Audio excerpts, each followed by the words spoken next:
ನಮಸ್ಕಾರ ಸ್ನೇಹಿತರೆ. ಲಡಾಯಿ ಬಸ್ ಅವರ ಮಗಳು ಕನಸು ತಂದೆಯ ಕುರಿತು ಒಂದು ಕವಿತೆಯನ್ನು ಬರೆದಿದ್ದಾರೆ.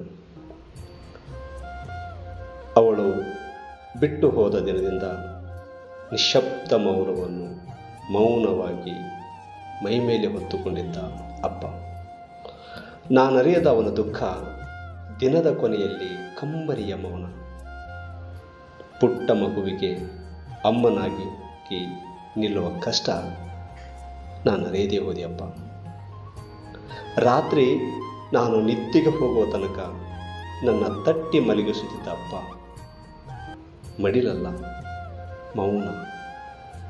ಎದೆ ಮೇಲೆ ತಲೆ ಇಟ್ಟು ಮಲಗಿದರೆ ಅಮ್ಮನ ಎದೆ ಬಡಿತ ಕೇಳುವ ನಾನು, ನಿದ್ದೆ ಹೋಗದೆ ರಾತ್ರಿ ಇಡೀ ಚಿಕ್ಕ ಉಸಿರೂ ಕೇಳಿದರೂ ಎಚ್ಚರವಾಗುವ ಅಪ್ಪ. ಎಷ್ಟು ಭದ್ರವಾಗಿತ್ತು.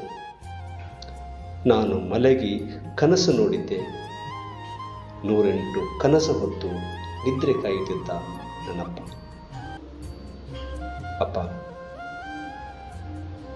ಅಪ್ಪ ತಿನಿಸಿದ ಉಪ್ಪಿಟ್ಟಲ್ಲಿ ಅಮ್ಮನ ಕೈ ರುಚಿ. ಅಪ್ಪ ಎಂದರೆ ಮುಗಿಯದ ಕವಿತೆ, ಹೆಜ್ಜೆಗೆ ಹೆಜ್ಜೆ ಕಟ್ಟುವ ಮೌನದ ಮೆಲುಕು. ಅಪ್ಪ ಎಂದರೆ ಮುಗಿಯದ ಪ್ರೀತಿ. ಹ್ಯಾಪಿ ಫಾದರ್ಸ್ ಡೇ ಅಪ್ಪ. ನೀನೇ ನನ್ನ ಮುಗಿಯದ ಪ್ರೀತಿ. Love you. ಧನ್ಯವಾದಗಳು.